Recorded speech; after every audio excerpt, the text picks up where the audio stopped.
4, 3,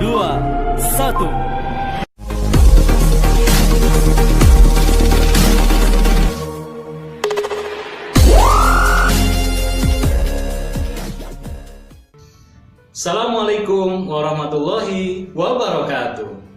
Halo sahabat belajar, bagaimana kabarnya hari ini? Sehat semua kan? Alhamdulillah, tetap semangat, luar biasa. Hari ini kita akan belajar tematik kelas 5, tema 1, subtema 1, pembelajaran kedua. Pada pertemuan kali ini akan ada 3 pembahasan. 1. Gambar cerita. 2. Alat gerak hewan. 3. Ide pokok. Selamat belajar. Tujuan pembelajaran. 1. Dengan mengamati gambar cerita, siswa mampu menjelaskan pengertian dan menyusun gambar cerita secara runtut.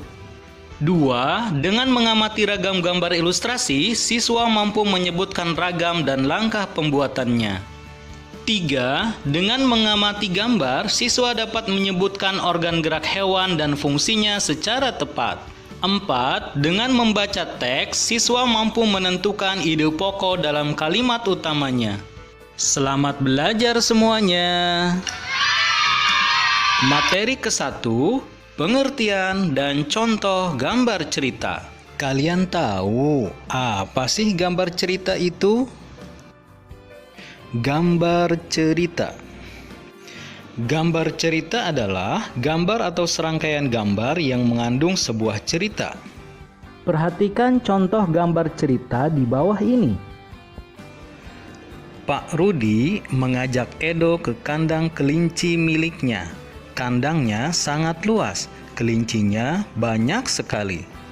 Pak Rudi dan Edo memberikan makan kelinci. Mereka memberikan wortel. Kelinci sangat suka makan wortel. Semua kelinci berkumpul mendekat pada Edo. Edo senang sekali. Edo tertawa kegirangan melihat tingkah lucu kelinci-kelinci di kandang kelinci milik Pak Rudi. Semakin lama diamati, tingkah lucu kelinci semakin menggemaskan. Edo pun ikut berlarian mengejar kelinci. Sesekali Edo menirukan gerakan lucu kelinci, melompat, berlari, dan berdiri dengan 2 kaki. Contoh gambar cerita adalah gambar ilustrasi. Gambar ilustrasi adalah gambar yang mendukung isi sebuah bacaan atau teks. Gambar ilustrasi dibedakan menjadi 2. 1 gambar foto, 2 gambar tangan. Ragam gambar ilustrasi adalah 1 cergam, 2 komik, 3 pamflet, 4 sampul, 5 kartun, 6 karikatur. Kalian tahu gimana sih cara bikin gambar ilustrasi itu? Langkah-langkah membuat gambar ilustrasi. 1. Tentukan tema atau gagasan. 2. Membuat sketsa. 3. Mewarnai gambar. Agar kalian lebih paham lagi, perhatikan penjelasan berikut ini ya. Pertama, tema atau gagasan. Tema atau gagasan bisa didapatkan dari buku bacaan atau yang lainnya. Tentukan temanya apa, tokohnya siapa, gambarnya seperti apa, dan yang lainnya. Kedua, sketsa. Sketsa adalah rancangan gambar yang dibuat sesuai dengan gagasan awalnya.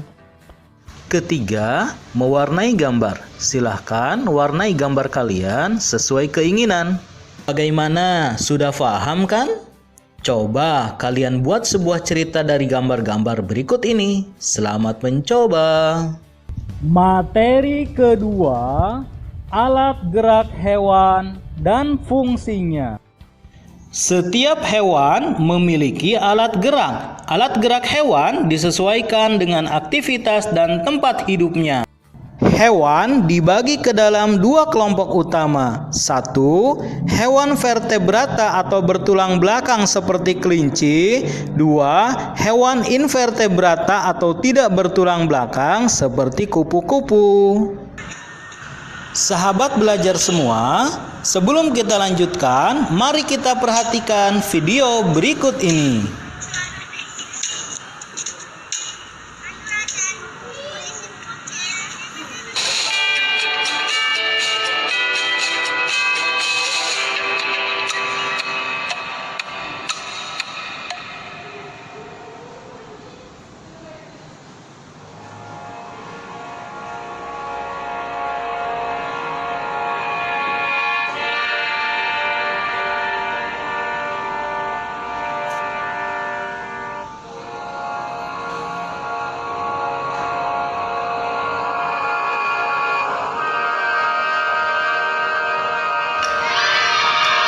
Alat gerak hewan dan fungsinya. Kalian tahu ini hewan apa? Ya, betul, ini kelinci. Kelinci, organ geraknya kaki. Kelinci bergerak dengan meloncat menggunakan kaki. Kaki belakang kelinci lebih kuat dan panjang dibandingkan dengan kaki depannya. Ikan, alat geraknya sirip dan ekor. Fungsinya untuk berenang.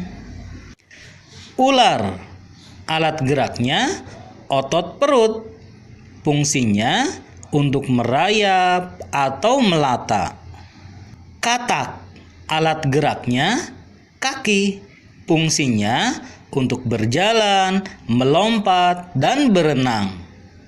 Kadal, alat geraknya kaki. Fungsinya untuk berjalan dan berlari. Burung, alat geraknya sayap dan kaki. Fungsinya untuk terbang dan berjalan. Kambing, organ geraknya kaki. Fungsinya untuk berjalan dan berlari. Materi ketiga, ide pokok. Kalian masih ingat kan apa itu ide pokok? Coba siapa yang masih ingat? Jawab di kolom komentar ya. Bapak kasih waktu 5 detik. Terima kasih. Pokok pikiran itu apa sih? Pokok pikiran sama dengan gagasan pokok, sama dengan ide pokok. Jadi sama saja ya. Ide pokok adalah gagasan yang menjadi dasar sebuah paragraf. Kalimat utama adalah kalimat yang berisi ide pokok dan menjadi dasar untuk mengembangkan paragraf. Kalian tahu di mana sih letak kalimat utama itu? Kalimat utama bisa berada di 3 tempat. 1. Di awal atau deduktif. 2. Di akhir atau induktif. 3. Di awal dan di akhir paragraf disebut campuran. Agar kalian lebih paham mana kalimat utama dan mana ide pokok dalam paragrafnya, mari kita perhatikan contoh berikut ini. Gerak ikan dalam air. Ikan memiliki sistem gerak yang unik. Sistem gerak pada ikan berbeda dengan hewan vertebrata lain. Hal tersebut dikarenakan habitat ikan adalah di air.